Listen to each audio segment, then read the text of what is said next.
Onde está o ilícito? Onde está a má-fé? Não há.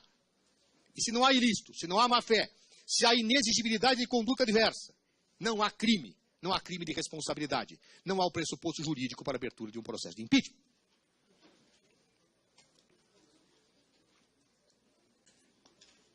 Finalmente, quero observar que, embora os créditos suplementares não tenham nada a ver com metas fiscais, a meta fiscal foi alterada por lei desta casa. Já não havia crime, já não havia delito, mas foi alterada. Terá esta casa incorrido também em delito ao fazê-lo? Não. Porque vários governos já o fizeram, inclusive por medida provisória, alteração de metas fiscais. O governo Fernando Henrique Cardoso o fez por medida provisória. E a desrespeitou. E não houve impeachment. Não houve rejeição de contas.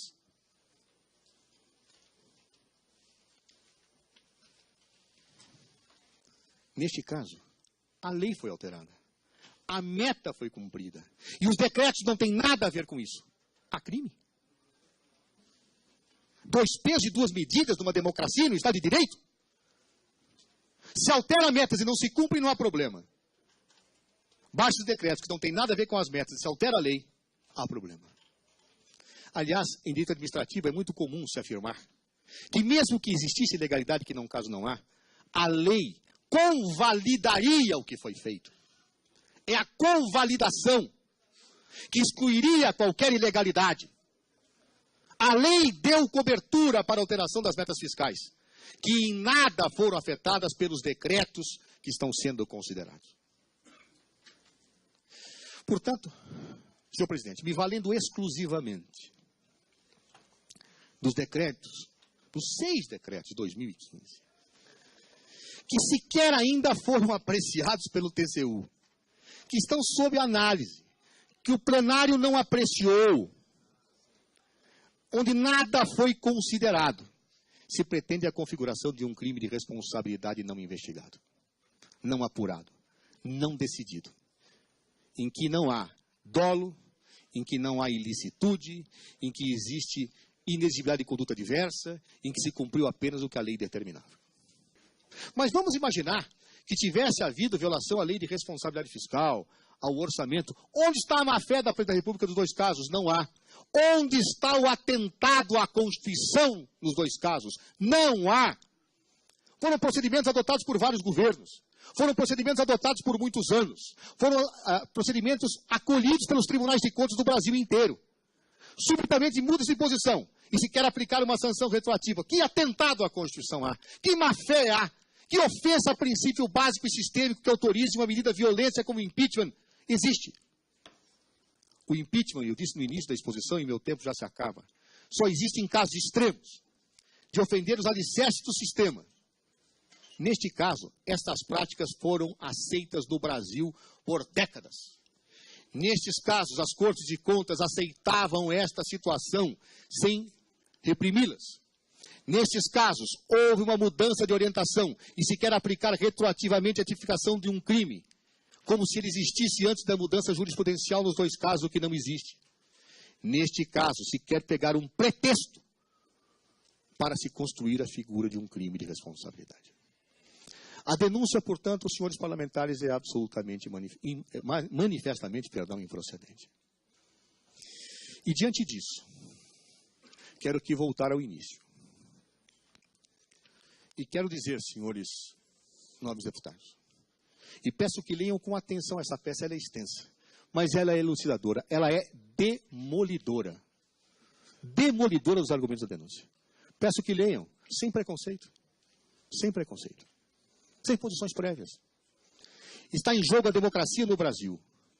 Está em jogo o Estado de Direito. Está em jogo o respeito democrático de uma presidente legitimamente eleita. Quem dela não gosta, terá um momento nas urnas de manifestar a sua opinião. Mas não através de rupturas constitucionais que se manifesta essa opinião. É, portanto, que digo aos senhores e às senhoras que, neste caso, por inexistir crime de responsabilidade configurado, que, neste caso, por não existir ato ilícito atribuível ao presidente da República, por não existir ato doloso em nenhuma das duas situações, um processo de impeachment equivaleria ao rasgar da Constituição Federal de 1988, se fosse acolhido. Seria, se me permite a licença, senhor presidente, e a força das palavras, seria um golpe. Um golpe, não porque o impeachment não está previsto na Constituição, porque está, mas um golpe porque este impeachment, com base nesses fatos, golpeia a Constituição, atinge a institucionalidade e afronta o princípio básico do Estado de Direito. O Brasil não pode conviver com rompimentos institucionais.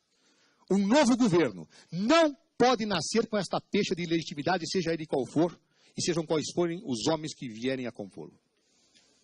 E é necessário, portanto, que todos nós, que juramos cumprir a Constituição, juramos honrá-la e respeitá-la, a defendamos nos seus pressupostos básicos. Este processo de impeachment, em primeiro lugar, é nulo de pleno direito.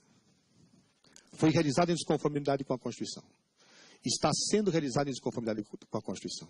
E hoje mesmo, eu li nos jornais, que Sua Excelência, o Presidente da Casa, pretende construir um processo de votação em plenário que favoreça a aprovação do impeachment. Isso é a materialização do desvio de poder. Isso é a confirmação da ilegalidade. Isso é a confirmação de que não existe base para um processo de impeachment. E mais, que não se force uma retórica jurídica quando os fatos não se combinam ao texto constitucional. Que não se pretenda, efetivamente, atingir os direitos e garantias de uma democracia por uma mera situação de disputa política que, obviamente, pode ser absorvida nos marcos constitucionais existentes, mas jamais o será se houver violência. Cito apenas algumas frases que servem como corolário daquilo que disse,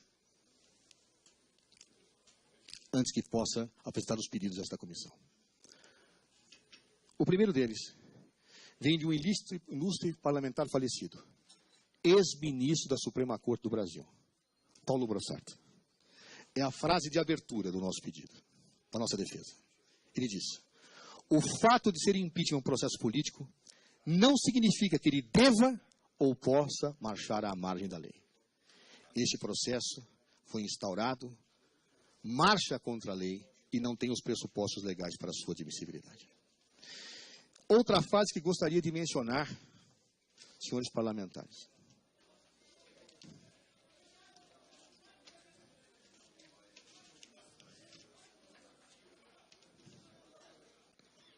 Outra frase que gostaria de mencionar, senhores parlamentares, se assim me é permitido. É uma frase que talvez seja uma avaliação definitiva sobre o que seja um Estado constitucional.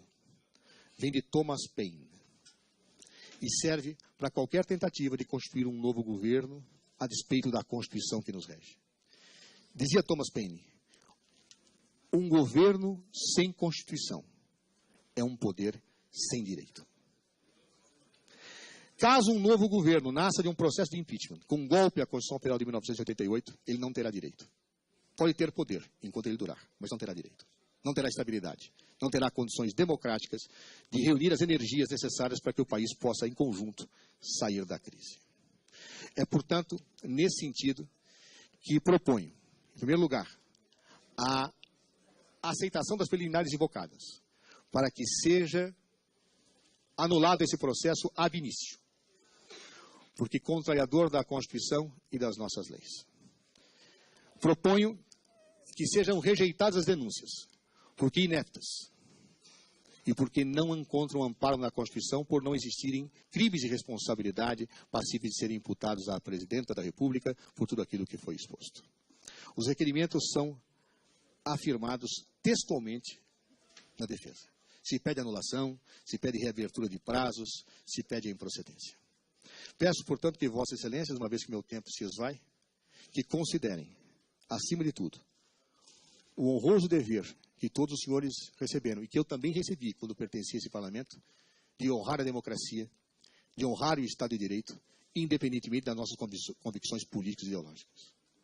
Que façamos do país o país que vem sendo desde a Constituição de 1988. um país que disputa, um país que diverge, mas um país que respeita as suas instituições. Honremos com a nossa Constituição. Honremos com o Estado de Direito. Essa é a nossa missão. Não se admite, nos tempos atuais, no nosso país, depois de tantos anos da ditadura militar de 1964, um golpe à Constituição. Isso não será admitido. A história nos observa. O mundo nos observa. E, portanto, nenhum de nós, jamais, por maior que sejam suas visões e raivas atinentes à atual governante, tem o direito de romper com a ordem institucional estabelecida num verdadeiro Estado democrático de direito, que pertence a todos os brasileiros e todas as brasileiras.